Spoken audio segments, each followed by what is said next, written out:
திருவடி வணக்கம். அனைத்து அறிவாளிகளும் திருவடி வணக்கம். சிவாய நம. திருச்சிற்றம்பலம். தென்னாடுடைய சிவனே போற்றி, நாட்டவர்க்கும் இறைவா போற்றி, காவாய் கனகத்திரளே போற்றி, கைலை மலையானி போற்றி போற்றி, சாயான் பிணை நாள்தோறும் தழைப்பவர் தாயே ஆகிய வளர்த்தனை போற்றி. திருச்சிற்றம்பலம். அருள்மிகு உண்ணாமலை சமேத அண்ணாமலையார் திருவடிகள் போற்றி போற்றி. திருத்தணி முருகப்பெருமான் மலரடிகள் போற்றி போற்றி. அருள்மிகு சிவகாமி அம்பாள் சமேத அருள் ஜோதி நாதனே திருவடிகள் போற்றி போற்றி. அனைத்து அடியார்களுக்கும் திருவடி வணக்கம். குருவே சரணம். தெளிவு குருவின் திருமேனி காண்டல், தெளிவு குருவின் திருநாமம் செப்பல், தெளிவு குருவின் திருவார்த்தை கேட்டல், தெளிவு குரு ஒரு சிந்தித்தல் தானே, தெளிவு குரு ஒரு சிந்தித்தல் தானே. திருச்சிற்றம்பலம். பாலும் தெளிதேனும் பாகும் பருப்பும் இவை நாளும் கலந்துனக்கு நான் தருவேன், கோலும் செய்துங்க கரிமுகத்து தூமணியே, நீ எனக்கு சங்க தமிழ் மூன்றும் தான். பொழியர்கோன் வெப்பொழித்த புகழியர்கோன் கழல் போற்றி, ஆழிமிசை கல்விதப்பில் அணிந்த வீரான் அடி போற்றி, வாழி திருநாவலூர் வன் தொண்டர் பதம் போற்றி, ஊழிமணி திருவாத ஊரர் திருத்தாள் போற்றி. திருச்சிற்றம்பலம். அம்மா வாருங்கள் அம்மா. சிவாய நம. வருக வருக என்று வரவேற்கிறோம்.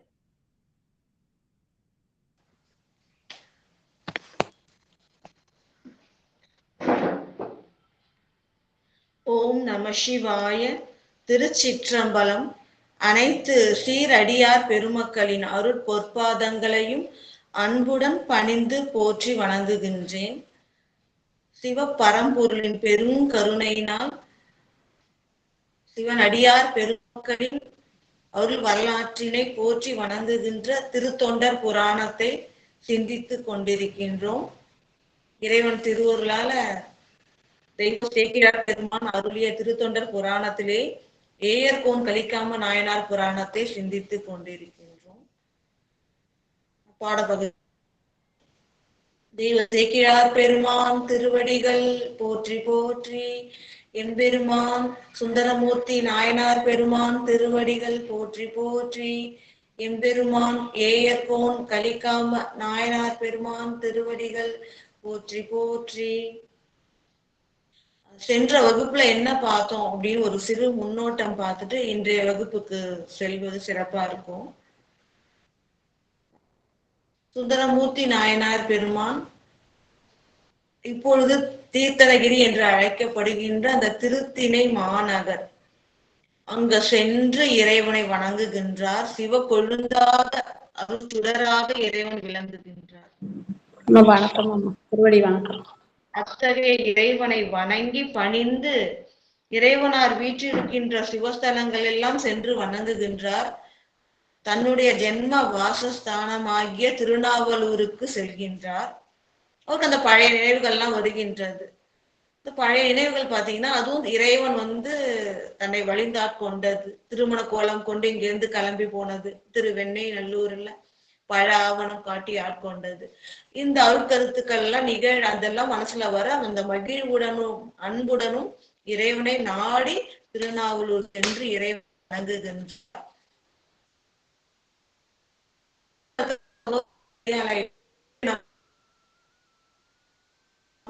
அன்போடும் வரவேற்போம்.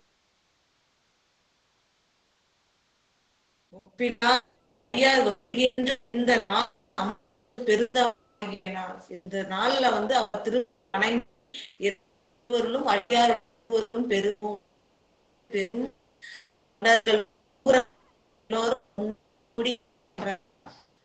எல்லையிலேயே எதிர்கொண்டு செல்கின்றார்.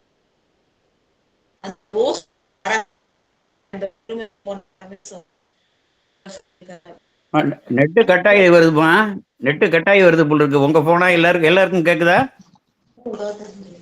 கேக்குதுங்க ஐயா, விட்டு விட்டு கேக்குதுங்க ஐயா, விட்டு விட்டு தான் கேக்குது. சிவசங்கரி நெட்டு கட்டாயி வருது, சரியான பொசிஷன்ல வச்சு.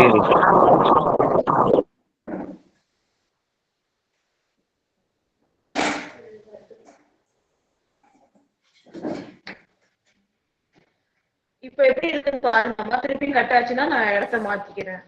இல்லம்மா, சரியா வரலம்மா, குறை குறை தான் கேக்குது.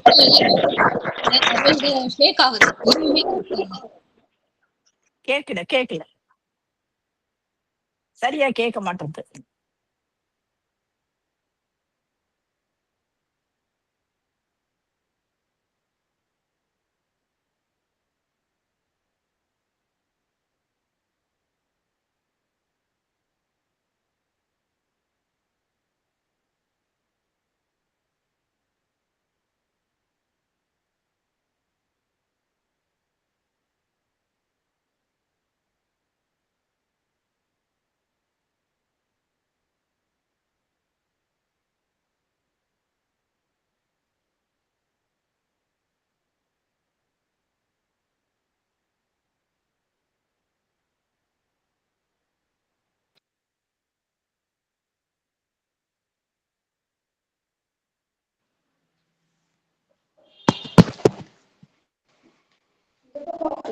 இப்ப எப்படி இருக்குன்னு கேளுங்கம்மா.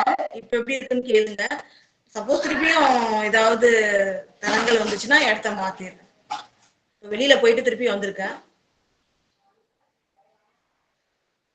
சுந்தரமூர்த்தி நாயனார் பெருமான் இவ்வாறு திருநாவலூர் சென்று இறைவனை வணங்கும் பொழுது ஹரஹர அப்படின்ற ஓசை எழுகின்றது.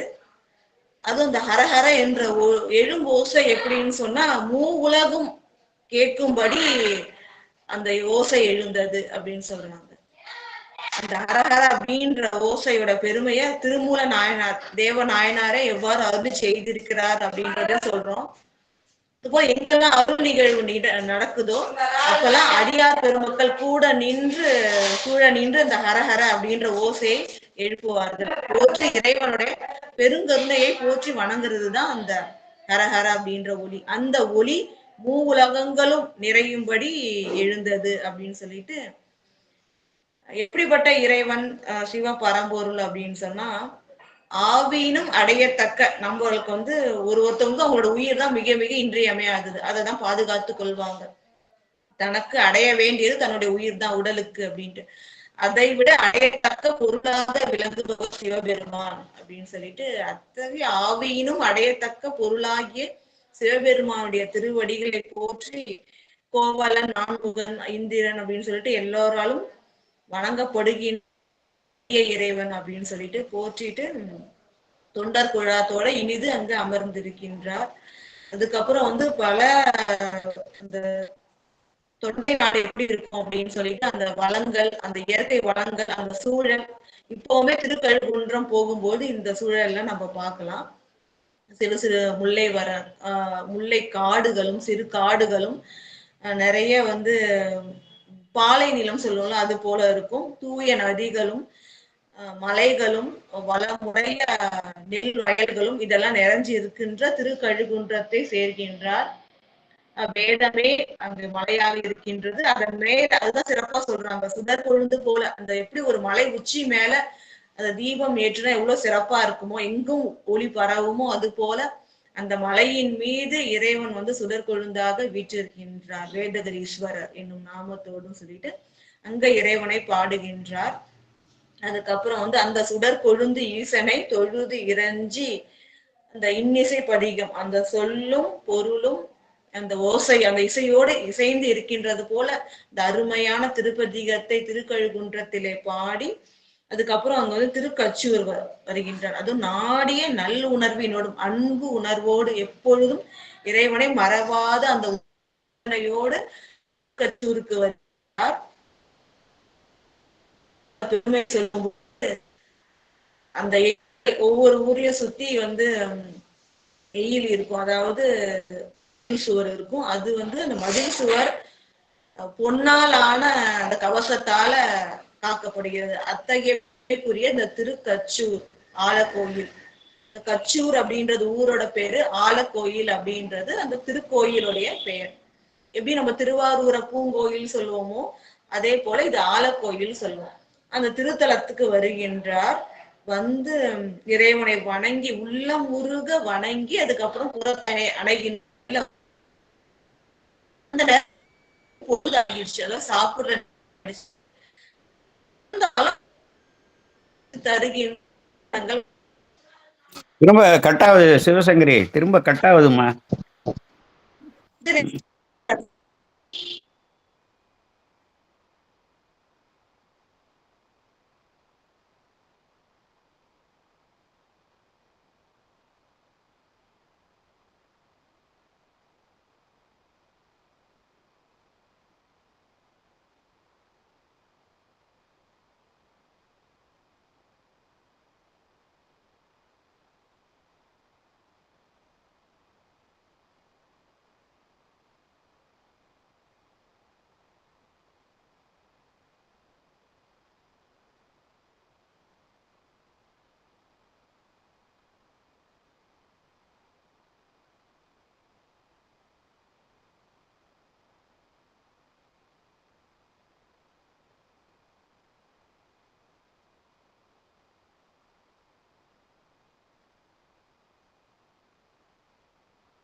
என்னமாச்சு? ஒரு மைக் ஆன் பண்ணாம பேசிட்டு இருக்கீங்களா? இல்லம்மா, இடத்த மாத்திட்டேம்மா. இப்ப ஐயா வந்து சரி சொன்னாங்க. சரிங்கண்ணா. சரி. அந்த திருக்கச்சூர் ஆலக்கோயில் அப்படின்ற சிவஸ்தலத்துக்கு வந்து இறைவனை வணங்கி, அதுவும் உள்ளம் உருகும் அன்போடு வணங்கி உள்ளம் உருகும் அன்போடு வணங்கி அதுக்கப்புறம் என்ன பண்றாருன்னா வெளியில வராரு. கோயிலுடைய அந்த திருவாயிலுக்கு வெளியில வந்து காத்து கொண்டிருக்கின்றார். ஆனா அவருக்கு அமுது சமைப்பித்து தருகின்ற பரிசனங்கள் வரல. அந்த பசியோட வருத்தத்தோடையே இருக்கின்றார். அதுவரை சென்ற வகுப்பு பார்த்தோம். இன்றைய வகுப்பு 176வது பாடல், அதுல இருந்து பார்ப்போம். வன்தொண்டர் பசி தீர்க்க மலையின் மேல் மருந்து ஆனார், மின்தங்கு வெண்தலையோடு ஒழிந்து ஒரு வெற்று ஓடு ஏந்தி, அன்று அங்கு வாழ்வார் ஓர் அந்தணராய் புறப்பட்டு சென்று அன்பர் முகநோக்கி அருள் கூற செப்புவார். அதாவது சுந்தரமூர்த்தி நாயனார் பெருமான் அந்த மதிலுடைய புறத்து இருந்தார். அந்த கோயிலுடைய மதில் சுவர் புறத்து, அதுக்கு வெளியில அவர் உட்கார்ந்து இருக்கார் பசியின் களைப்போடு. அப்பொழுது சிவபெருமான் எவ்வாறு அருள் செய்கின்றார் பாத்தீங்கன்னா, வன்தொண்டர் பசி தீர்க்க. இங்க எதுக்கு வன்தொண்டர் அப்படின்னு சொன்னா, இறைவன் சுந்தரமூர்த்தி நாயனார் பெருமானை தடுத்தாட்கொள்ளும் போது என்ன நாமம் சொன்னாரு? என்னோட வன் சொற்கள் சொன்னதால வன்தொண்டன் என்னும் நாமம் பெற்றனேன்னு சொல்றாரு. இப்ப எதுக்காக இந்த இடத்துல குறிப்பிடுறாங்கன்னா, தன்னால ஆட்கொள்ளப்பட்ட அடியவன், நீ எனக்கு அடியவன் சொல்லிட்டு வழக்குரைத்து ஆட்கொள்ளப்பட்டவர். அப்படிப்பட்டவர் வந்து சுவாமி பசியால தவிக்க விடுவாரா? அப்ப அவருக்கு அருள் செய்ய வருகின்றார் அப்படின்ற நோக்கத்திற்காக இங்க வன்தொண்டர் அப்படின்னு சுந்தரமூர்த்தி நாயனார் பெருமானை சேக்கிழார் பெருமான் குறிப்பிடுகின்றார். அவ்வாறு வன்தொண்டர் பசி தீர்க்க, வன்தொண்டர் ஆகிய சுந்தரமூர்த்தி நாயனார் பெருமான் அவருடைய பசியை தீர்ப்பதற்காக மலையின் மேல் மருந்தாக விளங்குகின்ற இறைவன். இப்ப திருக்கச்சூர் திருத்தலத்துக்கு போகும்போது உங்களுக்கு தெரியும், கீழே ஒரு சிவஸ்தலம் இருக்கும், மேல வந்து மருந்தீஸ்வரர், மலை மேல ஒரு சிறு குன்று போல இருக்கும், அங்க மருந்தீஸ்வரர் இருப்பாரு, கீழே வந்து கச்சபேஸ்வரர் இருப்பாரு இல்லைங்களா? அப்போ அந்த மலைக்கு மேல இருக்கிற மருந்தான சிவபெருமான் என்ன பண்றாரு? தன்னால் ஆட்கொள்ளப்பட்ட, தனக்கு அடிமை தொழில் செய்கின்ற வன்தொண்டன் ஆகிய சுந்தரமூர்த்தி நாயனாருடைய பசியை தீர்ப்பதற்காக என்ன செய்யறார் பாத்தீங்கன்னா, விண்தங்கு வெண்தலையோடு ஒழிந்து. அதாவது சுவாமி என்ன பண்ணுவாங்க அப்படின்னு பாத்தீங்கன்னா, கையில வெண்தலையோடு எடுத்துட்டு வருவாங்க இல்லையா, தெரியும் கபாலி அப்படின்னே பேரு. ஏன் அப்படின்னு சொன்னா பிரம்ம கபாலத்தை ஏந்தி இருப்பார். அது வந்து வெண்மையா இருக்கும் இல்லையா, அந்த வெண்மையான பிரம்ம கபாலத்தை ஏந்தி இருக்கின்ற சிவபெருமான் அதை ஒழிந்து விட்டார். ஏன்னா எடுத்துட்டு வந்தா சுவாமி தான் தெரிஞ்சிடும் இல்லையா. இப்ப என்ன பண்றாருன்னா, அந்த கையில அந்த வெண் தலை ஓடு பிரம்ம கபாலத்தை விடுத்து ஒரு வெற்று ஓடு. சன்னியாசிகள்லாம் என்ன பண்ணுவாங்க, ஒரு ஓட்டு திரு ஓட்டு வச்சிருப்பாங்கல்ல, யாசிப்பதற்காக, உணவு யாசிக்கிறதுக்காக, பொருள் யாசிப்பதற்காக ஒரு வெற்று திருவோடு, எதுவுமே இல்லாத ஒரு திருவோடு. இந்த திருவோட்டோட பெருமை சிறப்பா சொல்லணும். திருநீலகண்ட குயவனார் அந்த வரலாறு நம்ம எல்லாருக்கும் தெரியும். சுவாமி அவர் என்ன பண்ணாரு, ஒரு வேசி வீட்டுக்கு சென்று திரும்புவார். கற்பில் சிறந்த மனைவியார் அதை அறிந்து எம்மை தீண்டுவீராகில் திருநீலகண்டம்னு சொல்வார். அந்த திருநீலகண்டத்தின் மீது வைத்த அன்பால அவரை எம்மைன்னு சொன்னதுனால, இவரை மட்டும், என்னோட மனைவி மட்டும் இல்ல, எம்மைன்றதுனால எல்லா பெண்களையுமே மனசால கூட நினைக்கிறது இல்லை. எத்தகைய, அதாவது மனசால கூட தொடுதல் இல்லை, நினைக்கிறது இல்லை. எத்தகைய உயர்ந்த தவம் பாருங்க. அப்படி மேற்கொண்டு இருப்பார். அவருடைய பெருமையை உலகுக்கு அறிவுறுத்தணுன்றதுக்காக சுவாமி என்ன பண்ணுவார், ஒரு ஓட்டை கொடுத்து அதை பத்திரமா வச்சிருக்க சொல்லி வழக்குரைப்பார். அது நமக்கு தெரிந்த வரலாறு தான். அப்ப அந்த ஓட்டை பத்தி சொல்லும்போது சொல்லுவாங்க சுவாமி, பொன்னிலும் மணியிலும் அதாவது உயர்ந்தது போற்றி பாதுகாக்கத்தக்கது, தன்னை சார்ந்த யாவற்றையும் சுத்தி செய்ய வல்லது அப்படின்வாங்க. சுவாமி கையில இருக்கிற ஓடு இல்லையா, அதுல என்ன பொருள் போட்டாலும் அது தூய்மை ஆயிடுமா. அது போல சுவாமி கையில இருக்கிற திருவோடு அத்தகைய பெருமைக்குரியது. அது போல ஒரு வெற்று திருவோடு, பிரம்ம கபாலத்தை விடுத்து ஒரு வெற்று, எதுவுமே இல்லாத ஒரு வெற்று திருவோட்டினை கையில் ஏந்தி, அது சுவாமி கையில வச்சிருக்கிறதுனால திருவோடு, அதனை வந்து கையில ஏந்தி கொண்டு வருகின்றார். அன்று அங்கு வாழ்வார் ஓர் அந்தனராய் புறப்பட்டு. எப்படி வரார் அப்படின்னு சொன்னா, அந்த ஊர்ல இருக்கிற ஒரு அந்தனர் போல வேடம் கொண்டு வருகின்றார். புறப்பட்டு கையில ஓடி ஏந்தி வருகின்றார். காரணம் என்னன்னா, ஒரு சில அந்தணர்கள் வந்து இதுதான், தன்னோட பொருள் எதுவும் சேர்த்து வைக்க மாட்டாங்க. தினமும் என்ன பண்ணுவாங்க, பிச்சை ஏற்றுதான் உண்பார்கள். அது அவர்கள் அந்த யாசகம் செஞ்சுதான் வந்து உணவு உண்டு வாழ்வார்கள். அப்படிப்பட்டவங்களுக்கு என்ன பண்ணுவாங்கன்னா, அந்த ஊர்ல இருக்கிறவங்க தினந்தோறும் வந்து உணவு விடுவார்கள். தெரியாத உணவு விட மாட்டாங்க. சரி, தினந்தோறும் நம்ம ஊர்ல இருக்கிறவரு அப்படின்னு சொல்லிட்டு அவர்களுக்கு உணவு. அது போல சுவாமி என்ன பண்றாரு, அந்த ஊர்ல இருக்கிற ஒரு அந்தனர் போல வேடம் கொண்டு கையில் பிச்சை ஏந்தி கொண்டு வெற்று ஓடினை எழுதி கொண்டு வருகின்றார். சென்று அன்பர் முகம் நோக்கி அருள் கூற செல்வார். அதாவது வந்து சுந்தரமூர்த்தி நாயனாருடைய முகத்தை பார்க்கின்றார். அந்த பசியோட ஒரு கலைஞர் இல்லையா, அந்த முகத்தை பார்த்து சென்று அன்பர் முகம் நோக்கி அருள் கூற செல்வார். அதாவது அருளோடு என்ன சொல்றார் அப்படின்னு பாத்தீங்கன்னா,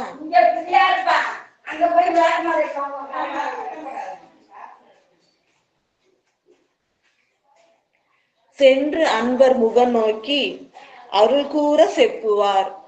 அதாவது சுந்தரமூர்த்தி நாயனாருடைய அந்த முகம், அந்த பசியோடு கலைத்திருக்கின்ற முகத்தை அருள் கூற நோக்கி, அதாவது அருள் செய்கின்ற அந்த நோக்கத்தோட பார்த்து என்ன சொல்றார் செப்புவார். இறைவன் என்ன திருமொழி சொல்கின்றார் அப்படின்னு பாத்தீங்கன்னா, மெய்ப்பசியால் மிக வருந்தி இளைத்து இருந்தீர் வேட்கை விட, இப்பொழுதே சோறு இறந்து இங்கு யான் உமக்கு கொணர்கின்றேன், அப்புறம் நீர் அகலாதே சிறிது பொழுது அமரும் என செப்பி அவர் திருக்கச்சூர் மனைதோறும் சென்று இறப்பார். அதாவது இங்க இறைவனுடைய கருணையை பாத்தீங்கன்னா, சுந்தரமூர்த்தி நாயனாருடைய பசித்த முகத்தை பார்த்து என்ன சுவாமி சொல்றீங்கன்னா, மெய் பசியால் அப்படின்னு சொல்றாங்க. அதாவது மெய் பசி அப்படின்னு சொன்னா உடம்பில் தோன்றுகின்ற பிணி ஆகிய உபாதை இல்லையா, இந்த நேரம் ஆனா கண்டிப்பா என்ன ஆயிடும், அலாரம் வச்ச மாதிரி பசிக்க ஆரம்பிச்சிடும். உடல்ல இயற்கையாகவே தோன்றுகின்ற பிணி, அதுதான் மெய்யில் தோன்றுகின்ற அந்த பசி. அதால நீங்க மிக வருந்தி, ரொம்ப வருந்தி இளைத்து, அந்த பசியினால இழைச்சு போயிட்டு, அதனால வந்து வேட்கை விட, உன்னுடைய பசியை தீர்ப்பதற்காக, வேட்கைனா இங்க பசி, அந்த பசி நோயை தீர்ப்பதற்காக இப்பொழுதே நான் இப்பவே என்ன பண்றேன், சோறு இறந்து, சோறை வந்து வீடுகள் தோறும் சென்று இறந்துனா பிச்சை கேட்டு இங்கு யான் உமக்கு கொணர்கின்றேன். அதாவது என்ன, நீ எங்கேயும் போக கூட வேணாம், அலைய கூட வேணாம், நீ இங்கேயே இரு. உனக்காக நான் என்ன பண்றேன், வீடுகள் தோறும் சென்று பிச்சை ஏற்று உணவை கொணர்ந்து உனக்கு இந்த இடத்திலேயே கொடுக்குறேன். ஏன்னா ஒரு வழி வந்த களைப்பு, நடந்து இழைச்சிட்டாரு, இப்ப நடக்க கூட முடியாத அளவுக்கு பசி. அப்ப நீ நடந்து அலைய வேணாம், நீ இங்கேயே இரு. உனக்காக நான் வீடுகள் தோறும் சென்று அந்த பிச்சை ஏற்று கொண்டு வந்து உனக்கு கொணர்கிறேன், கொண்டு வந்து உனக்கு கொடுக்குறேன். அப்புறம் நீர் அகலாதே. அதனால நான் கொண்டு வரும்போது நீ எங்கேயாவது போயிடாத, வேற எங்கேயும் போகாம. அப்புறம்னா இந்த இடத்த விட்டு வேற எங்கேயும் நீர் அகலாதே, போகாம சிறிது பொழுது அவன் கொஞ்ச நேரம் இரு, நான் உடனே உனக்காக பிச்சை ஏற்று கொண்டு வருகிறேன் என செப்பி என கூறி அவர் திருக்கச்சூர் மனைதோறும் சென்று இறப்பார். திருக்கச்சூர்ல இருக்கிற வீடுகள் தோறும் சென்று இறக்கின்றார். சென்று இறந்து பிச்சை கேட்கின்றார். வெண்திரு நீற்று அநீதிகள் விலங்கு நூல் ஒளி துலங்க கண்டவர்கள் மனமுருக கடும்பகல் போது இடும்பலிக்கு புண்டரீக கழல் புவிமேல் பொருந்த மனைதோறும் புக்கு கொன்று தாம் விரும்பி ஆட்கொண்டவர் முன் கொடு வந்தார். இந்த சுவாமி பிச்சை ஏற்ற அந்த சிறப்பை எவ்வளவு சிறப்பா சொல்றாங்க பாருங்க. வெண்திரு நீற்று அநீதிகள் விலங்கு நூல் ஒளி துலங்க, அதாவது வெண்திருநீர் அணி திகழ இல்லையா, நம்ம எது அழகுக்கு அணியாவது திருநீரு தான், அழகுக்கு அழகு சேர்ப்பது வந்து திருநீரு தான். அடியாவர்களுக்கு அழகு அணிகலன் எதுனா திருநீரும் ருத்ராட்சமும் தான். இப்ப என்ன பண்றாருன்னா சுவாமி இந்த வெண்மையான அந்த திருநீர் அணி திகழ, அது மேலும் அழகு செய்ய திருநீற்றை அணிந்திருக்கின்றார் சுவாமி. விலங்கு நூல் ஒளி துலங்க, ஏன்னா அந்தனரா வந்திருக்காரு, அப்ப முப்புரி நூல் அணிஞ்சிருப்பார் இல்லையா, பிராமணர்களுக்கு உரியது, எல்லா வருணத்தவருக்கும் அது உரியது, இருந்தாலும் பிராமணர்கள் தான் அதை சிறப்பாக அணிகின்றார்கள். அது மாதிரி அந்த விலங்கு முப்புரி நூல் நல்லா வந்து திகழ, துலங்கன அசைய, அந்த முப்புரி நூல் அசைய கண்டவர்கள் மனம் உருக.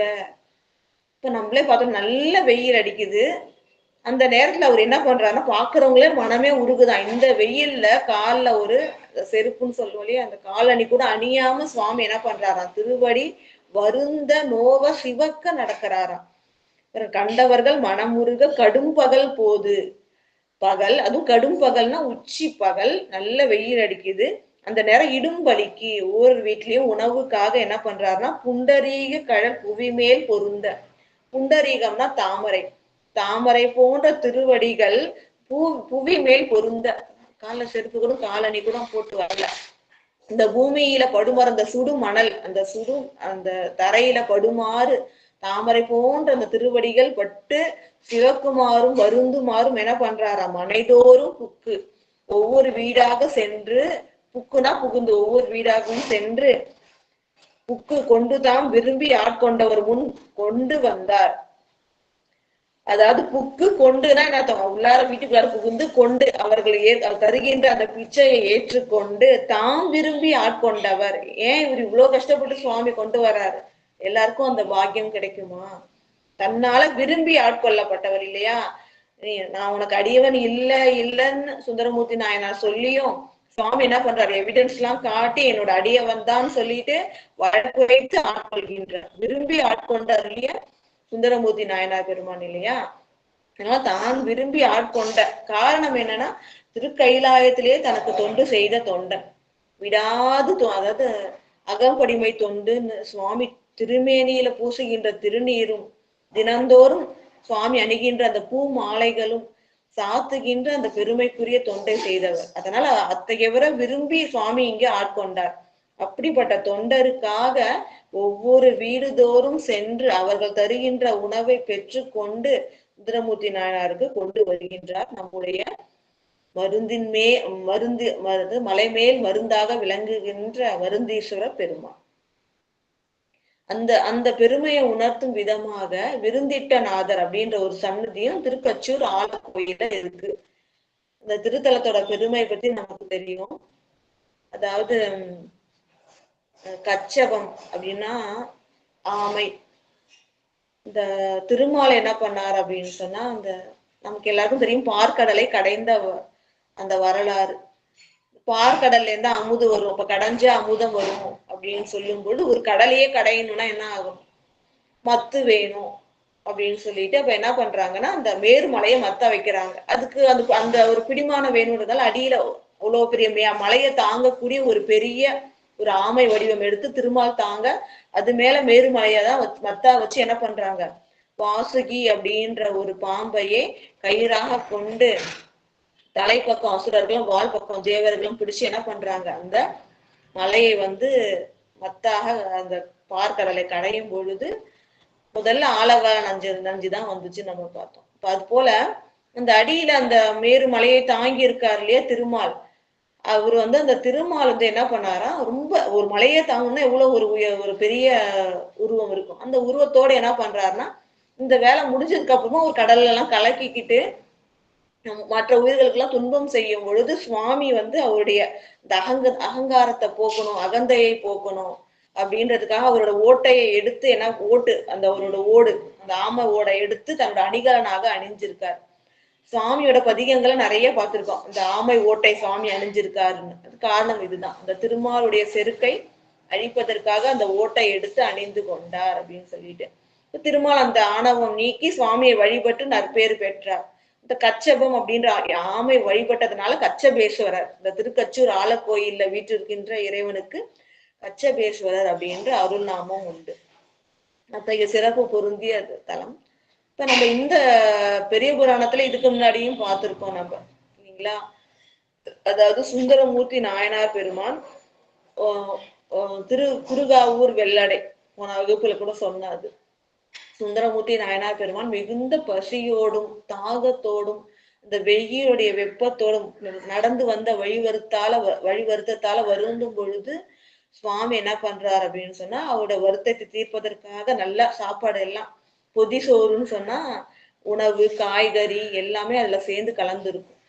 அது முழுமையான ஒரு உணவா. அது போல அந்த உணவையும் சுவையான தண்ணீரையும் அவருடைய வழி வருத்தத்தை தீர்ப்பதற்கு ஒரு அதாவது பந்தல், அது எவ்வளவு குளிர்ச்சினா மலர்கள் பூத்திருக்கின்ற ஒரு குளம் போன்ற ஒரு குளிர்ச்சியான பந்தலையும் வச்சு அவரை வர வச்சு என்ன பண்றாரு, அந்த உணவை கொடுத்து அந்த பசியை தீர்க்கிறாரு இல்லையா. அதே போல இங்கேயும் கச்சூர்லயும் அங்கேயா தனக்கு அடியவனுக்காக உணவை வந்து வைத்து கொண்டு காத்திருந்தார். இங்க என்ன பண்றாரு, பெரும் கருணையோடு தன்னால விரும்பி ஆட்கொள்ளப்பட்டவன் அவன் பசியோடு வருந்த கூடாதுன்னு அந்த முகத்தை பார்த்து தாய் உள்ளத்தோடு என்ன பண்றார், நீ எங்கேயும் போகாத, கொஞ்ச நேரம் இங்கே இரு, இப்பவே நான் போய் என்ன பண்றேன் வீடுகள் தோறும் உனக்காக பிச்சை ஏற்றுக்கொண்டு தருகின்றேன்னு சொல்லி அந்த கடும் பகலில் திருவடி தாமரை நிலத்தில் படுமாறு என்ன பண்றாரு, அந்த வெண்தலை ஓட்டை விடுத்து வெற்று கலனை ஏந்தி கொண்டு என்ன பண்ற வெற்று ஓடு ஏந்தி அந்த மனைதோறும் சென்று அவருக்காக உணவை வந்து யாசித்து கொண்டு வந்து தருகின்றார்.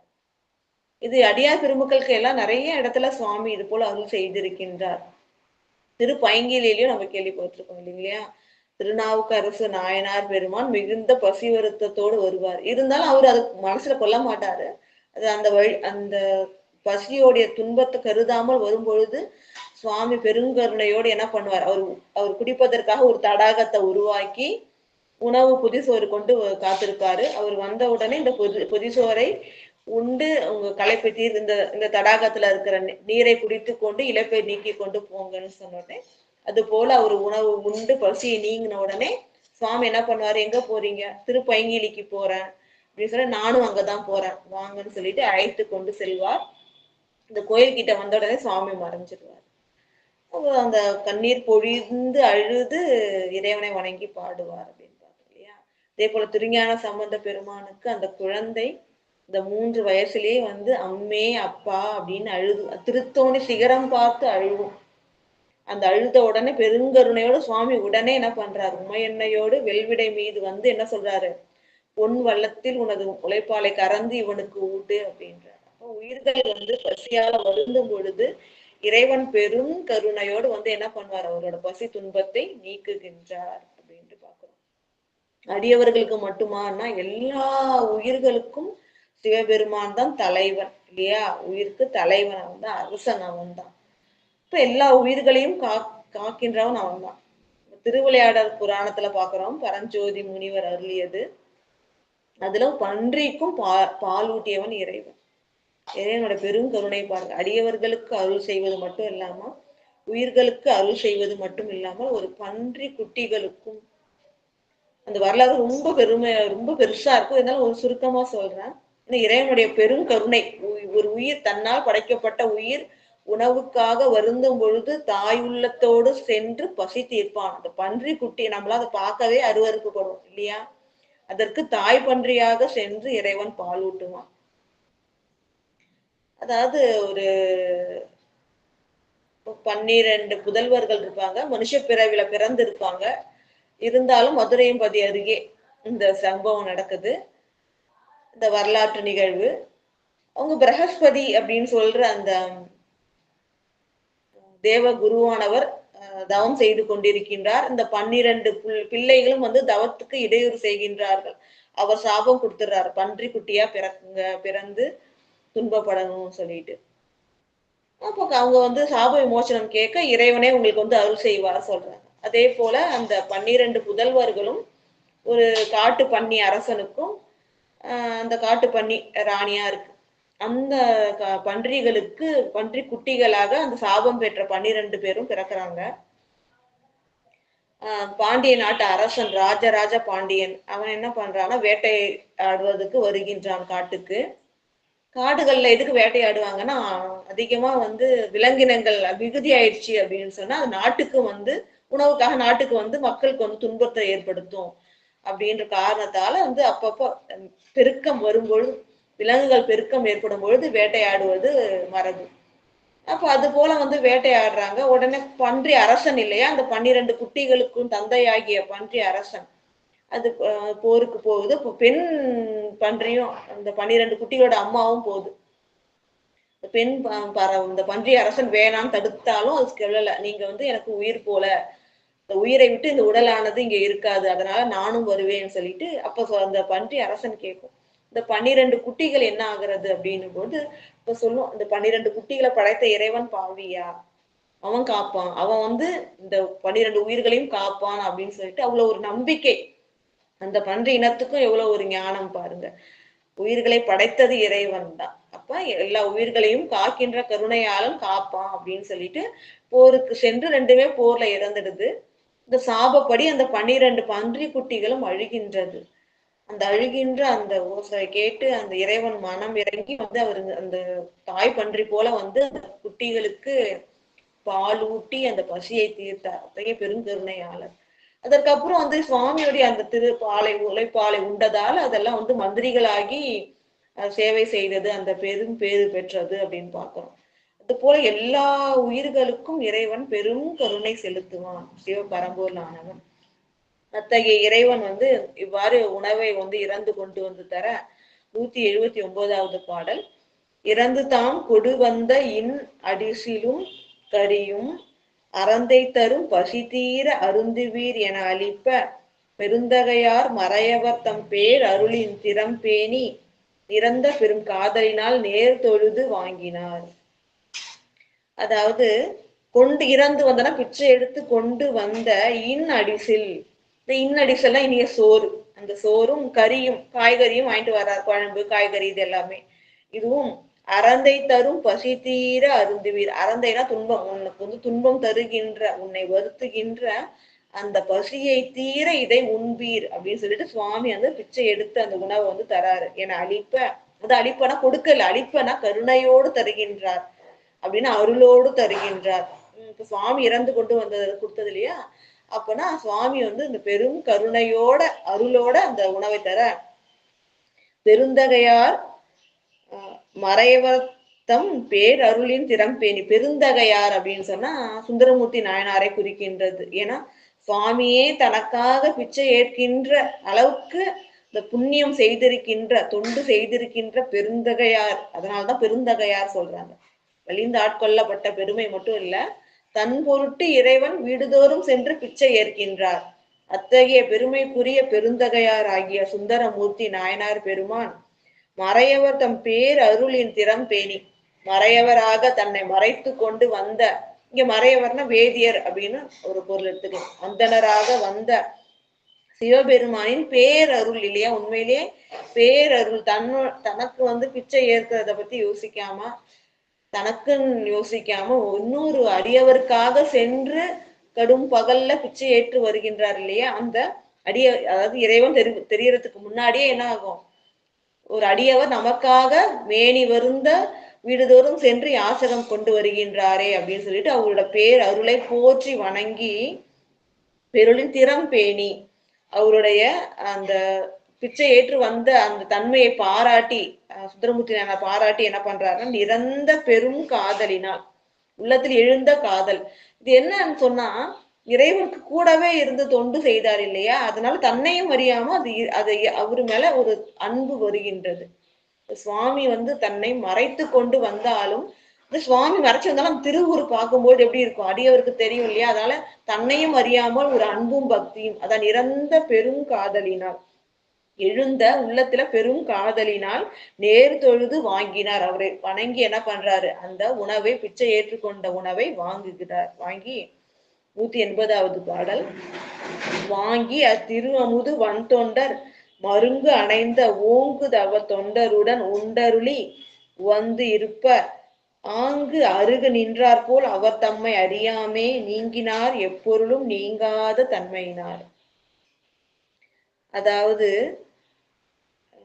வாங்கி அத்திரு அமுது வன் தொண்டர் இல்ல, அடியார்களோட செய்கை எப்பவுமே அடியார்கள் தான் மட்டும் உணவு உண்ணமாட்டாங்க, அடியார் பெருமக்களோட சேர்ந்துதான் சாப்பிடுவாங்க. அப்ப சுந்தரமூர்த்தி நாயனார் என்ன பண்றாரு, வந்தது இறைவன் தெரியலனாலும் அந்த திரு உருவை கண்டோடனே இயல்பாகவே உள்ளத்தில் அந்த அன்பு காதலும் பெருக, அந்த அன்போடும் தனக்காக இவ்வளவு இந்த கடும் பகல்ல பிச்சை ஏற்று வந்திருக்காரேன்னு அவரோட திறத்தை பாராட்டி அந்த உணவை நேர் தொழுது வணங்கி என்ன பண்றாரு, வாங்கிக்கிறாரு. வாங்கிக்கிட்டு அந்த திரு அமுதை வன் தொண்டர் என்ன பண்றாரு, மருங்கு அணைந்த பக்கத்துல இருக்கிற ஓங்குதவ தொண்டருடன் தொண்டர்களோட சேர்ந்து சாப்பிடுறாரு. அது எப்படிப்பட்ட தொண்டர்கள் பாத்தீங்கன்னா, ஓங்குதவ தொண்டர்கள், தவத்தில் ஓங்கியவர்கள். காரணம் என்ன அப்படின்னா, நிறைய காரணங்கள் இருக்கு. சுந்தரமூர்த்தி நாயனார் கூடவே எப்போதும் இருக்கிறவங்க, அவரை தரிசித்து கொண்டு திருவடியை வணங்கி கொண்டு அவருடைய பாடுகின்ற பதியங்களை கேட்டுக்கொண்டு இல்லையா கூடவே இருக்கிறாங்க. அது சிறந்த தவம். அது மட்டும் இல்லாம சுவாமியே சென்று பிச்சை ஏற்று வந்தார் இல்லையா, இப்ப திருவருளோட கொடுத்திருக்காரு. அந்த உணவையும் உண்ணக்கூடிய பாக்கியம் பெற்றவர்கள், அதான் ஓங்கு தவ தொண்டர்கள். ஓங்கு தவம் சிறந்த உயர்ந்த தவத்தினை கொண்டவர்கள் ஆகிய திரு தொண்டர்கள் சுந்தரமூர்த்தி நாயனார் பெருமான் மருந்துனா பக்கத்துல இருக்காங்க, அவங்களோட சேர்ந்து அந்த உணவை சுந்தரமூர்த்தி நாயனார் பெருமான் அருந்துகின்றார், அதாவது உண்ணுகின்றார். ஓங்குதவ தொண்டருடன் உண்டருளி, அடியார்கள் எது செய்தாலும் அது அருள்கள் தான் சொல்லணும். தண்ணி குடிச்சா கூட அது அருளுதல் தான். அப்போ உண்டருளி, அப்ப சாப்பிட்டு உவந்து இருப்ப அந்த பசியெல்லாம் நீங்கி, அது சுவாமி கொடுத்தது இல்லையா, அவ்வளோ இனிமையா இருக்கும்.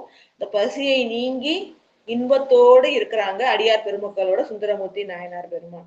அங்கு அருகு நின்றார் போல் அவ தம்மை அறியாமை, இறைவன் பக்கத்துல நின்று என்ன பண்றாரு, அருகுனா பக்கத்துல நின்று தன்னோட அடியான் அந்த சாப்பிட்டு அந்த பசியை தீர்க்கிறவரையும் நிக்கிறார். நின்று அந்த பசியை தீர்ந்ததுக்கு அப்புறம் என்ன பண்றாரு, யார்கிட்டையும் சொல்லாம தானே அப்படியே மறைஞ்சிடுறாரு.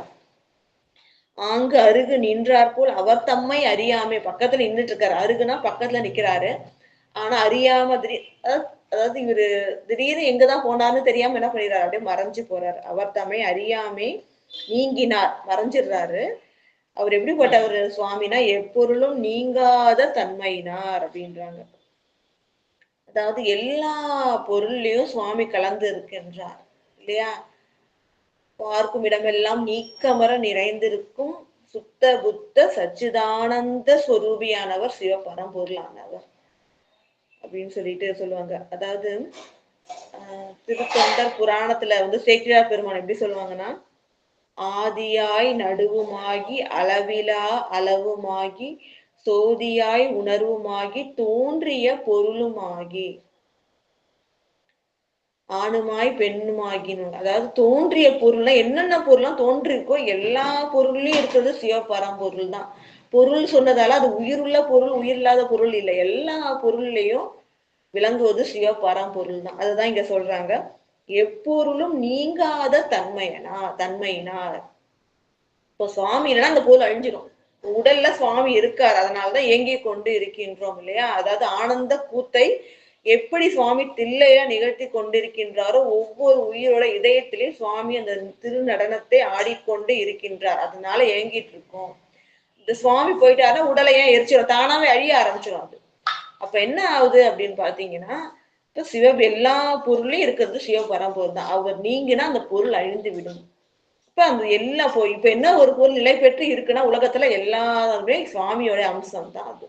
அதுதான் இங்க சொல்றாங்க, எப்பொருளும் நீங்காத தன்மையினார். எந்த பொருளையும் விட்டு நீங்காத தன்மையினை உடைய சிவம் பெரும் பொருளானவர் அந்த இடத்த விட்டு அப்படி நீங்கின மாதிரி காட்டுறாரு. அப்படியே நின்றுட்டு இருந்தாரு, திடீர்னு சாப்பிடுறாரு, பக்கத்துல இருக்கிறது தெரிஞ்சுது, சாப்பிட்டு முடிச்சு பாக்குறாங்க, அப்ப சுவாமி காணும். எப்பொருளும் நீங்காத இறைவன் அந்த இடத்த விட்டு அவங்க பார்க்காத நேரத்துல மறைஞ்சிடுறாரு. அடுத்தது 181வது பாடல். திருநாவலூர் ஆலி சிவயோகியார் நீங்க வருநாமம் அறையவனார் இறையவனார் என மதித்தே பெருநாத சிலம்பு அணிசேவடி வருந்த பெரும் பகல்கண் உருநாடி எழுந்தருளிற்று என் பொருட்டாம் என உருகி.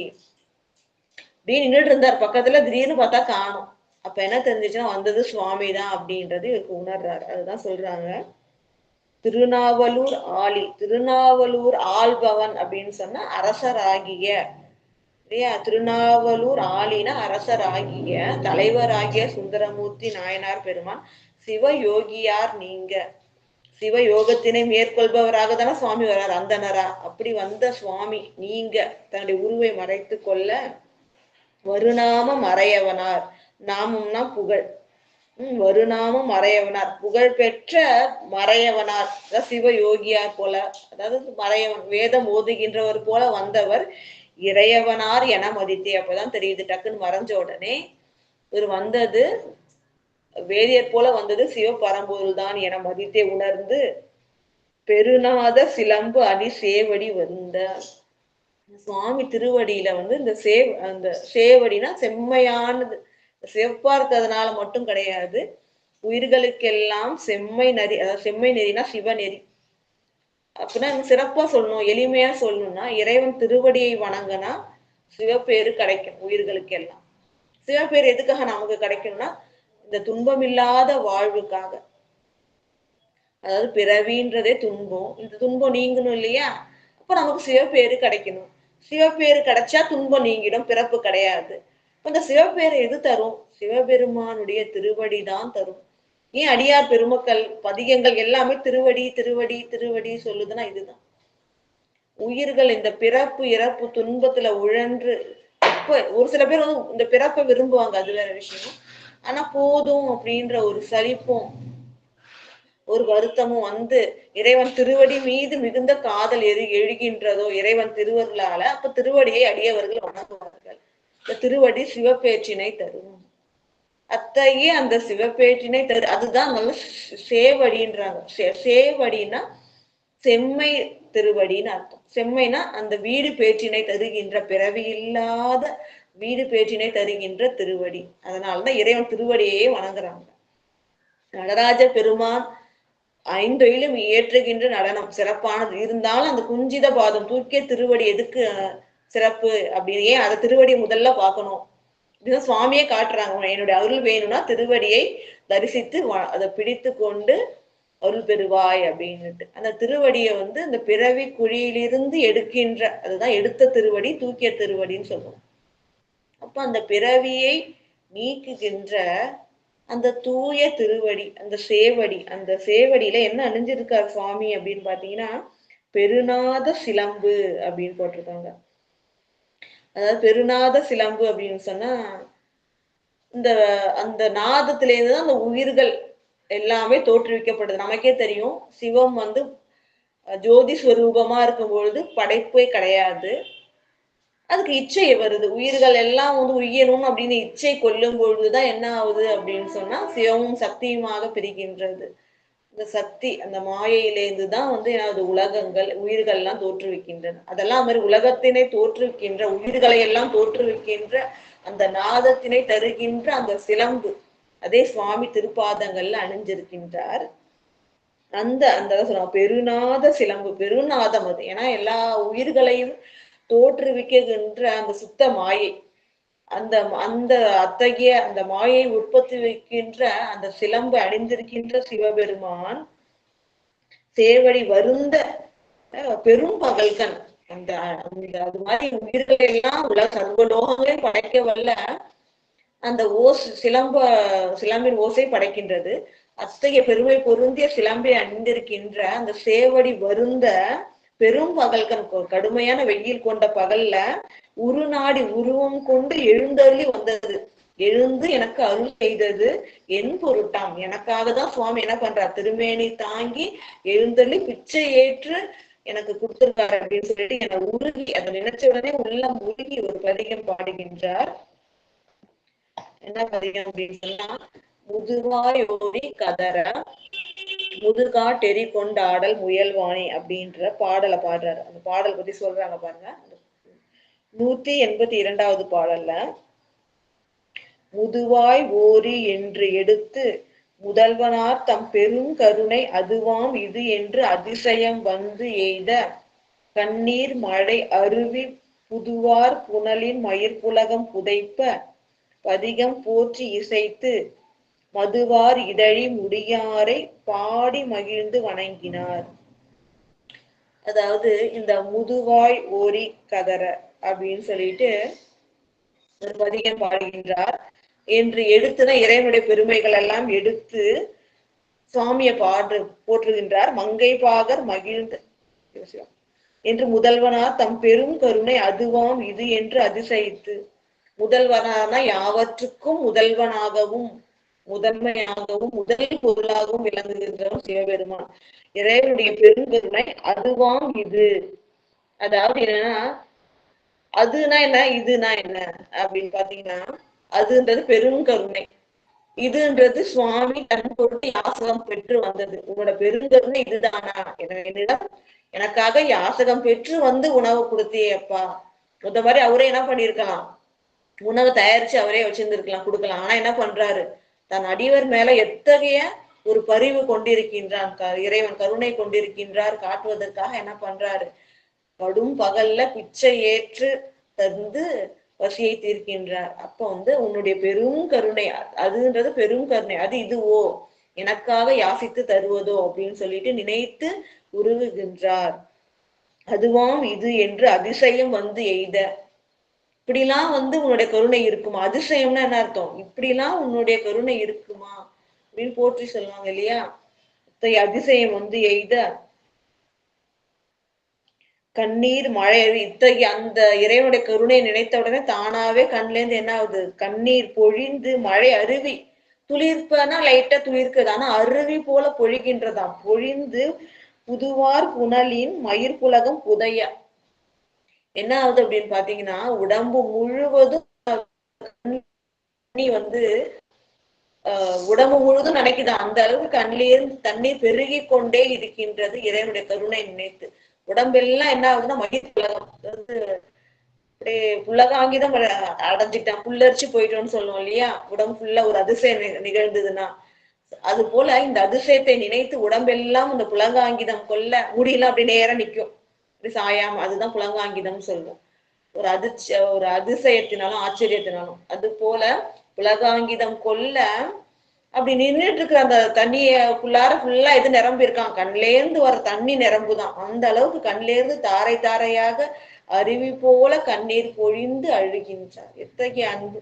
ஏன்னா சுவாமியுடைய கருணையை எப்படி நன்றி சொல்றதுன்னு தெரியல. பதிகமாக பாடி இந்த கருணையை நினைத்த உடனே மயிர் புலகம் கொல்ல கண்களில் இருந்து அருவி போல நீர் பாய மழை அருவி புதுவார் புனலின் மயிர் புலகம் புதைய இல்லையா. அந்த புனல், அந்த தண்ணி என்ன ஆகுதுன்னா உடம்புல இருக்கிற அந்த முடிகள்ல ஃபுல்லா நிறையுதான். அந்த அளவுக்கு கண்கள் இருந்து கண்ணீர் பொழிய பதிகத்தினை போற்றி இசைக்கின்றார். இறைவனுடைய கருணையை போற்றி இசையோடு பதிகம் பாடுகின்றார். எப்படிப்பட்ட இறைவனை, மதுவார் இதழி முடியாரை. இதழினா கொன்றை மலர் குறிப்பிடுறாங்க. எப்போதும் தேன் நிறைந்ததாக புது மலராக விளங்குகின்ற இதழினை உடைய கொன்றை மாலையை முடியார் சடைக்கு அணிந்த சிவபெருமானை பாடி மகிழ்ந்து வணங்கினார். மகிழ்ச்சியோடு இறைவனுடைய கருணை நினைத்து பெருமிதம், தனக்கு அந்த பாக்கியம் கிடைச்சிருக்கே, நமக்காக செஞ்சிருக்காரே, நம்மையும் ஒரு பொருட்டாக நினைக்கின்றாரே அப்படின்னு பெருமிதத்தோடையும் மகிழ்ச்சியோடையும் மகிழ்ந்து வணங்குகின்றார். இன்னைக்கு வந்து கொஞ்சம் வேலை இருக்கு அப்படின்னு சொன்னாங்க, அதனால ஒரு 11 மணிக்கெல்லாம் முடிச்சிடலாம். அந்த பதிகத்தோட பெருமையை மட்டும் கொஞ்சம் வந்து பார்த்துக்கலாம், ஏன்னா ரொம்ப சிறப்புக்குரிய பதிகம். அந்த பதிகத்தை வந்து பார்க்கலாம். முதுவாய் ஓரி கதற முதுகாட்டு எரி கொண்டாடல் முயல்வானே, மதுவார் கொன்றை புதுவே சூடும் மலையான் மகள்தன் மணவாளா, கதுவாய் தலையில் பலினி கொல்ல கண்டால் அடியார் கவலாரே, அதுவோ ஆமாறு இதுவோ கச்சூர் ஆலக்கோயில் அம்மானே. இறைவன் எப்படி போற்றி சொல்றாரு பாத்தீங்கன்னா, முதுவாய் ஓரி கதற முதுகாட்டு எரி கொண்டாடல் முயல்வானே. அதாவது சுவாமி முதுகாடு அப்படின்ற இந்த சுடுகாடுன்னு சொல்லுவோம்ல, இடுகாடுன்னு சொல்லுவோம், அதுல வந்து ஆடுகின்றார். அதுல கையில என்ன பண்றாரு, எரியை கொண்டு ஆடுகின்றார் இல்லையா. நம்ம காரைக்கால் அம்மையார் சொல்லுவாங்க, சுவாமி அந்த நடனம் ஆடும்பொழுது அந்த கையில அந்த எரி கொண்டு ஆடுவதை சிறப்பித்து சொல்லுவாங்க. அந்த எரி அப்படின்றது எப்படி சிறப்பு அப்படின்னு சொன்னா, வினைகளை எல்லாம் சுட்டக்கூடியது. ஞான நடனத்துல பார்ப்போம், இதுக்காக சிவபெருமான் கையில எரி கொண்டு ஆடுகின்றாரும். நம்முடைய வினைகள் வல்வினைகள் நீங்கவே நீங்க அதெல்லாம் சுடணும், சுட்டாதான் அது வந்து அதோட தன்மை நீங்கும், வலிமை நீங்கும். அதுக்காக சுடுவதற்காக எரி கொண்டு இறைவன் நடனம் ஆடுகின்றார். இப்ப அந்த முது காட்டாகி அந்த சுடுகாட்டுல வந்து சுவாமி என்ன பண்றாருன்னா எரி கொண்டு ஆடுகின்றார். ஆனா இது பகல்ல நடக்கிற செய்தி. அது மாதிரி ஆடிக்கொண்டிருக்கின்றார். அப்ப அங்க என்ன ஆகுது அப்படின்னு சொன்னா, நரினா முதுவாய், ஓரினா புள்ள நரி, அது வந்து சுடுகாட்டுல எல்லாம் இருக்கு இல்லையா, இந்த பிணங்களை உண்பதற்காக இருக்கும். அது வந்து கதறுகி, அது ஒளி ஓசை தருகின்றது. அத்தகைய குள்ள நரிகள்லாம் இருக்கின்ற, எதுக்காக சொல்றாரு அப்படின்னு சொன்னா, நரியை எதற்காக குறிப்பிடுகின்றார்னா, இந்த பாலை நிலத்துல அது பகல் காலத்துல அந்த நரிகள் நிறைய இருக்குமா. இது வந்து பாலை நிலம் இல்லையா, இது பகல் பொழுதுல சுவாமி வந்து தனக்காக என்ன பண்ணியிருக்காரு, பிச்சை ஏற்று வந்திருக்காருல, அந்த நேரத்தை குறிப்பதற்காக அப்ப என்ன நிகழ்வு நடக்குமோ பகல்ல அதை சொல்லியிருக்காரு அழகா சிறப்பா. இப்ப பகற்காலத்துல அந்த குள்ள நரிகள்லாம் வந்து அந்த ஓசை எழுப்புது, ஒளி எழுப்புகின்றது. அது போன்ற காட்டுல என்ன பண்றார் சுவாமி, நல்லா ஆட ஆட இன்னும் என்ன ஆகும், அதிகமா வீசி எரியும் அந்த எரியானது. அவ்வாறு அனலேந்து சுவாமி வந்து நடனம் ஆடுகின்றார். அவர் எப்படிப்பட்ட சுவாமினா, மதுவார் கொன்றை புதுவி சூடும் மலையான் மகள்தன் மணவாளா. இப்ப நம்ம கொன்றை பார்த்தோம் இல்லையா, சுவாமி என்ன பண்றாரு, தேன் நிறைந்த, ஆறுனா நிறைந்தது, மதுனா தேன், தேன் நிறைந்த கொன்றை, புதுவினா புது மலர், புதுவினா புது மலர், தேன் நிறைஞ்சதா ஃப்ரெஷ்ஷா இருக்குன்னு அர்த்தம். அந்த கொன்றை மலரை சூடுகின்றார். யாருன்னா மலையான் மகள்தன் மணவாளா. மலையான இமயராசன், அவனுடைய மகளாகிய பார்வதி அன்னையார் அத்தகைய கொன்றை மாலையை சூடி இருக்கின்றார்கள் அவர்களும். அத்தகைய உமையன்னையுடைய மணவாளனை, கணவனே, அன்பிற்குரிய தலைவனே, கதுவாய் தலையில் பலி நீ கொல்ல கண்டால். நீ என்ன பண்ற சுவாமி, கதுவாய் தலையில் பலி நீ கொல்ல கண்டால். ஒரு அகன்ற, கதுவாய்னா ஒரு அகன்ற, இந்த ஓடு அப்படித்தானே இருக்கும் கையில இருக்கிற கலன், அது போல வாயகன்ற தலையில், தலை ஓட்டதான சுவாமி என்ன பண்றாரு, பிச்சை ஏற்று திரிகின்றார். அது போல ஒரு அகன்ற வாயினை உடைய தலையில நீ என்ன பண்ற, பலி நீ கொள்கின்றாய், ஒவ்வொரு வீடு தோறும் போய் பலி ஏற்கின்றாய். இதனை கண்டால் அடியார் கவலாரே. இந்த அடியார் ஒத்துப்பாங்களா, அதுல ஏதாவது என்ன சொல்றாருன்னா, அடியார் பெருமக்கள் இவரும் உருகுகின்றார, அடியார் பெருமக்கள் எல்லாம் இது தெரிஞ்ச என்ன சொல்லுவாங்க, இந்த கடும் பகல்ல சுவாமி போய் வீடு வீடா பிச்சை ஏற்கின்றார் கேட்டா எவ்வளவு வருந்துவாங்க, இதை ஒத்துப்பாங்களா, ஏன் சுவாமி இதை செஞ்சீங்க அப்படின்னு சொல்லிட்டு இந்த பாடல்லாம் அப்படிதான், அடியார்கள் உருகுவார்களே, வருந்துவார்களே, இதற்காக சுவாமி இப்படி நீங்க பிச்சை ஏற்று எனக்கு கொடுத்தீங்க அப்படின்னு அந்த இறைவனுடைய கருணையை போற்றுகின்றார். இவ்வாறு அந்த அகன்ற அந்த தலையில பலி நீ கொல்ல கண்டால், பலியினை நீ ஏற்கின்றாய், இதை கண்டால், இதை பார்த்தாங்கன்னா அடியார் வந்து கவலாரே, கவல்தெல்லாம் உடன்படுவார்களோ, இதை ஒத்துப்பாங்களா, இந்த மாதிரி அடியானுக்காக சுவாமி பிச்சை ஏற்கதை ஒத்துப்பாங்களா அப்படின்னு கேட்கிறார். அதுவோ ஆமாறு இதுவோ, அதுவோன்னா உன்னுடைய கருணை, ஆமாறு இதுவோ உன்னோட கருணையோட வழி இதுதானோ, இப்படி பிச்சை ஏற்பதுதான் உன்னுடைய கருணை, இப்படிதான் நீ காட்டணுமா, இப்படி பிச்சை ஏற்கலாமா? கச்சூர் ஆலக்கோயில் அம்மானே, கச்சூரில் ஆலக்கோயில் வீற்றிருக்கின்ற தலைவனே, இப்படி நீனு பிச்சை ஏற்றுதான் உன்னோட கருணையை காட்ட வேண்டுமா? இது அடியார்கள் ஒத்துக்கொள்வார்களா? வருந்துமே உன்னுடைய திருமேனி அப்படின்றாரு. அது போல சுவாமி எப்படி வருவார் அப்படின்னு பாத்தீங்கன்னா, கச்சேர் ஒன்று அறையில் ஆர்த்து. அதாவது நீ என்ன பண்ற அப்படின்னு சொன்னா, இடையில அந்த சுவாமி பலி கொண்டு செல்வார் இல்லையா, அதை நம்ம பார்த்திருக்கோம். கச்சேர் அரவு அப்படின்னு சொன்னா அந்த கச்சை இடுப்புல துணி அணிஞ்சிருப்பாங்கல்ல, அதுதான் கச்சைன்னு சொல்லுவோம். அப்ப இடுப்புல நீ என்ன அணிஞ்சிருக்கன்னா, கச்சு போல துணி அணிஞ்சில்ல, அரவத்தை அணிஞ்சிருக்க. அப்படி அரை இடைக்குதான் அரைன்னு சொல்லுவோம் இல்லையா, அது போல கச்சு போல இடையில ஒரு துணி போல நீ என்ன பண்ற, ஒரு பாம்பு அணிந்திருக்கின்ற. அது மட்டும் இல்லாம அசைத்துனா கட்டி, இரண்டாவது பாடல்ல கச்சேர் அரவொன்று அறையில் அசைத்து, கச்சு போல அரவுனா பாம்ப, அறையிட இடையில அசைத்து கட்டி, கழலும் சிலம்பு கழிக்க. நம்ம சொன்னோம்ல, ஏன்னா எப்படி நம்ம சுந்தரமூர்த்தி நாயனார் பெருமையா பாடியிருக்காரோ அதுதான் சேக்கிழார் பெருமானும் சொல்லியிருக்காங்க. பெருநாத சிலம்பு ஒலிப்பன்னு சொன்னார் இல்லையா, அதே போலதான் சொல்றாங்க. அந்த கழலும் சிலம்ப, இடையில நீ நாகத்தை கழிஞ்சிருக்க, கழல்னா அந்த சிலம்பு ஒலிக்க, கழிக்க, கழலும் சிலம்பும் கழிக்க, கழிக்கனா ஒலிக்க, உன் வீரக்கழல் அணிந்திருக்கின்றாய். எதுக்குன்னா சுவாமி சிவபெருமான் தான் மெய்ப்பொருள், மற்ற சமயங்கள் எல்லாம் போற்றி வணங்குகின்ற பொருள் இவர் தான். இவரை வெற்றி கொள்பவர் யாருமே இல்லை. அந்த ஒரு கருத்து தான் என்ன பண்றார், வீரக்கழலை அணிந்திருப்பார், எப்போதும் வெற்றியினை உடையவர். இது போல அந்த வீரக்கழலும் அந்த சிலம்பும் கழிக்கன ஒலிக்க, பலி கொள்கின்ற. எப்ப உச்சம் போதா, உச்சி வெயில்ல வரும்போது நீ என்ன பண்ற, போற ஊர்னா வீடு வீடா போற. அதுவும் யாரும் ஒருத்தர் 2 பேர் வீட்டுல வாங்குறியா, அது இல்ல, உச்சி போதுல ஊரா வீடு வீடா போற திரிய கண்டால் நீ இது மாதிரி பிச்சை போட்டா அடியார் உருகாரே. இதை பார்த்து அடியார்கள் எப்படி உருகுவாங்க இல்லையா, உள்ளம் எப்படி உருகும் அடியார்கள் உள்ளம். இச்சை அறிவோம் எங்கள் பெருமான், உன்னுடைய இச்சா சக்தி இதுதானோ அப்படின்னு சொல்ற. உன்னுடைய இச்சை அறியும், இப்படிலாம் செய்யலாமா, உன்னுடைய இச்சை அறியும் எங்கள் பெருமானே, 7 பிறப்பும் என்னை ஆழ்வாய். எந்த பிறப்புனா 7 பிறப்புனா என்ன அர்த்தம், எந்த வகை பிறப்பெடுத்தாலும் எனக்கு தலைவன் நீதான். அப்படித்தானே சொல்லுவோம். நமக்காக ஒரு தலைவன் இப்படி அருள் செய்யும் பொழுது எனக்கு எப்போதும் தலைவன் நீதான். அச்சமில்லா கச்சூர் ஆலக்கோயில் அம்மானே அப்படின்னு சொல்லிட்டு போட்டு சொல்றாரு. ஒரே ஒரு பாடல் மட்டும் பார்ப்போம். பிறவாய் இரவாய் பேனாய் மூவாய், இறைவனை போற்றி சொல்லும் பொழுது அந்த கருணைய, பிறவாய் இரவாய், நீ பிறப்பில்லாதவன் இறப்பில்லாதவன், அதாவது முதலும் முடிவும் இல்லாதவன்.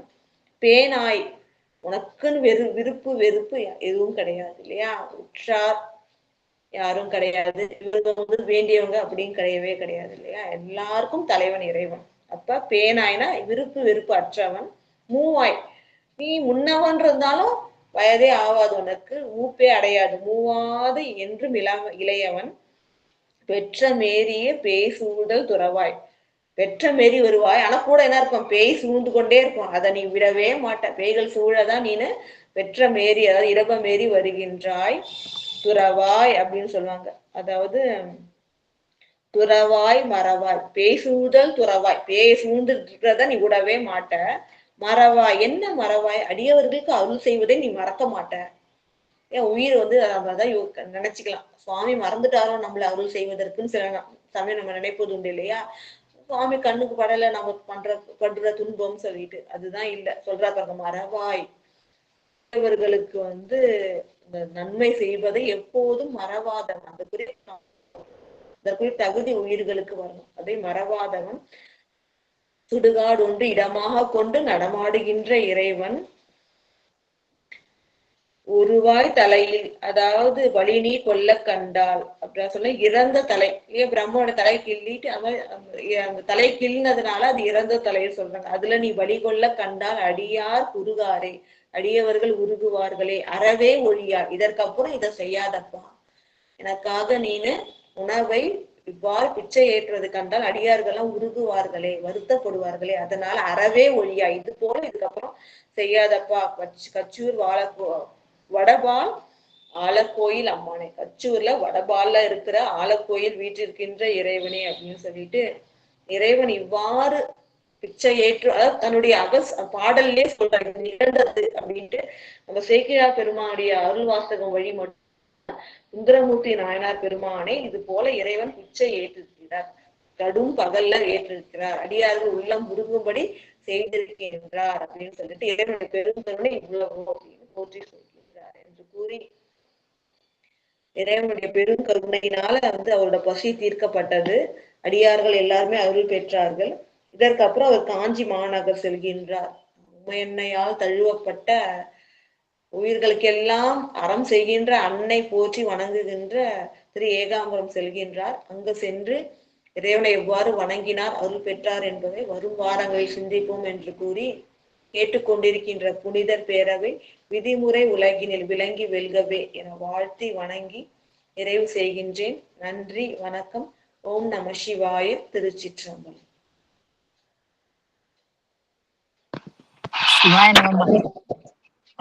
மிக அருமை அருமை, ரொம்ப அருமையா. அம்மா உமா அம்மா மைக் ஆஃப் பண்ணிக்கீங்களா? சிவாய நம சிவாய நம. அம்மா அருமா, அருமையான ஒரு விளக்கம் கொடுத்து எங்களுக்கு தெளிவுபடுத்த உங்களுக்கு மிக்க நன்றி அம்மா. மிக்க நன்றி.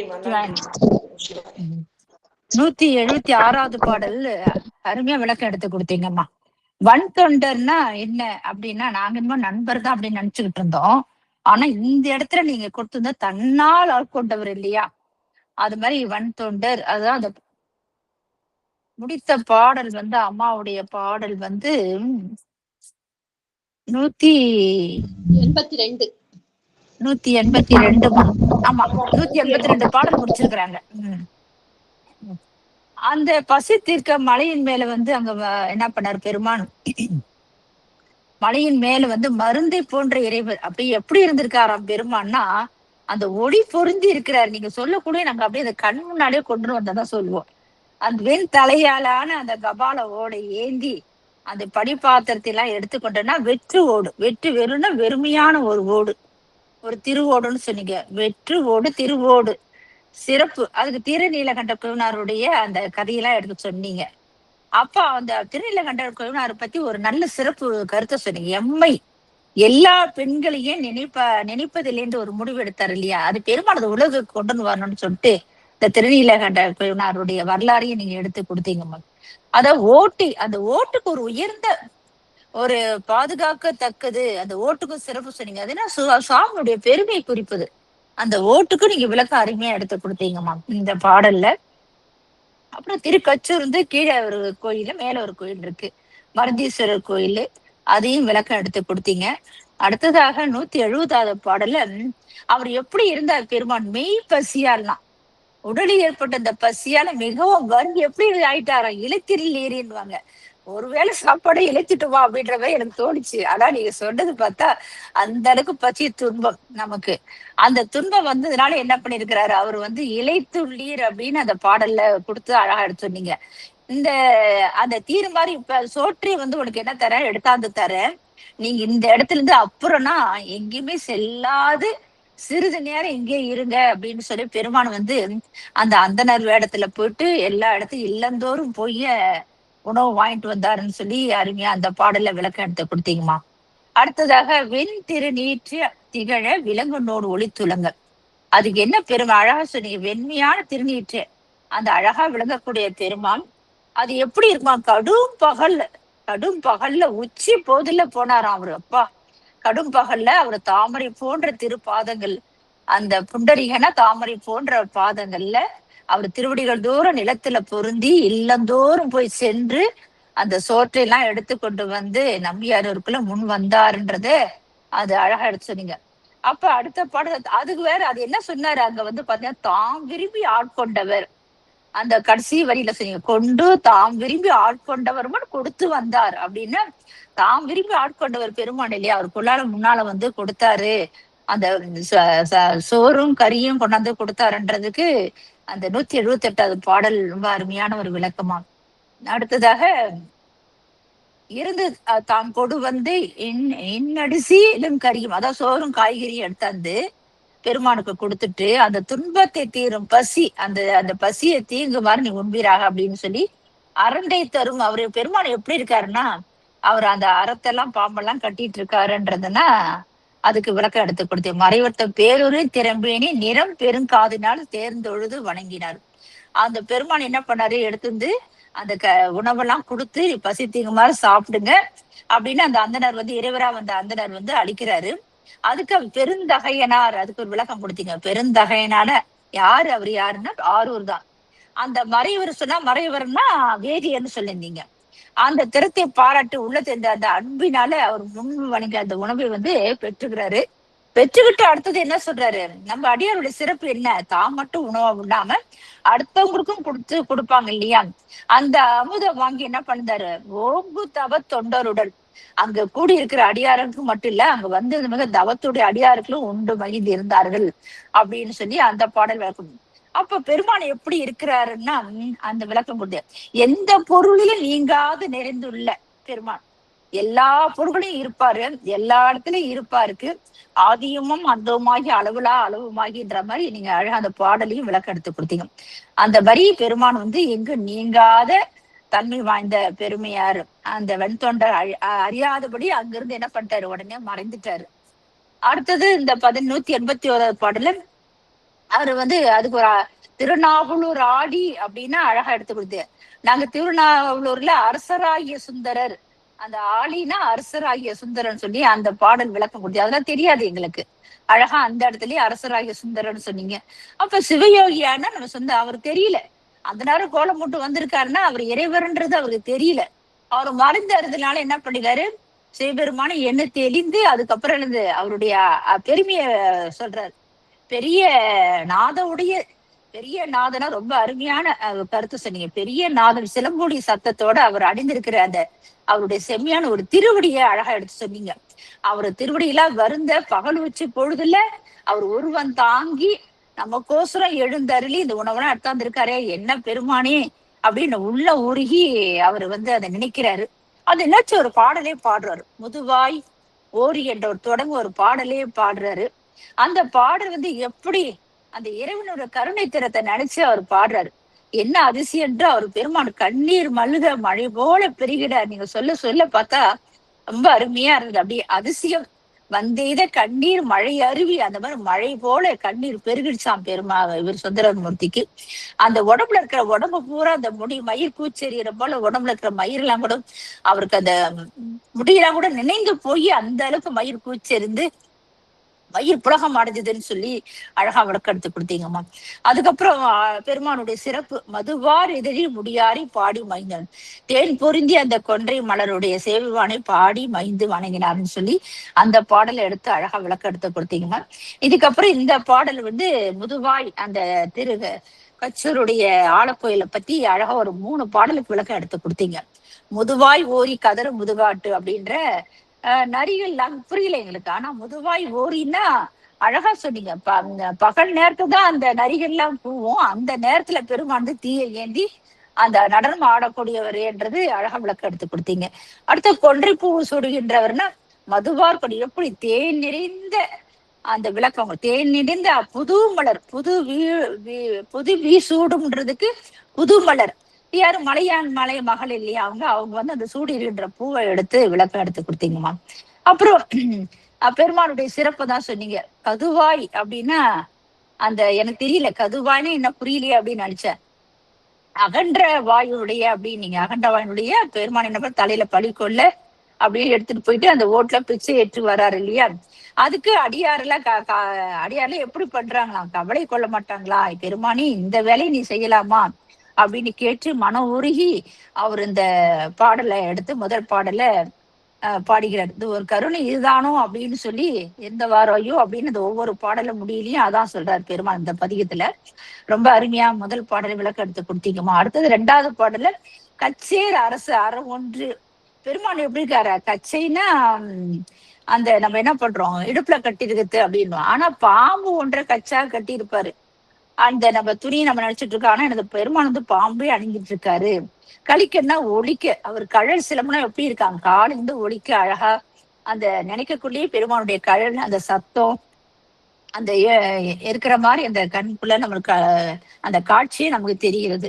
அப்புறம் காலையில இருந்து ஒழிக்க அப்ப என்ன பண்ண தெரியுமா, உச்சி வேலையில தான் போறாரு. உச்சி வேலையில பழி கொண்டு அந்த அடியாருக்கெல்லாம் உருக மாட்டாங்களா இந்த பெருமான், இந்த மாதிரிலாம் நீ போய் அருள் புரியணுமா. அப்ப நீங்க இந்த ஒரு பாட்டுக்கு அழகா வந்து எடுத்து கொடுத்தீங்கம்மா. அந்த என்ன சொல்றது, அதுவே இதுவோ அப்படின்ற மாதிரி இதுக்கும் விளக்கம் எடுத்து கொடுத்தீங்க ரொம்ப சிறப்பான முறையிலும். என்னன்னா நமக்கு வந்து இச்சைனா அறியோம்ன்றீங்களா, விரும்பும் நாம் அறியோம்.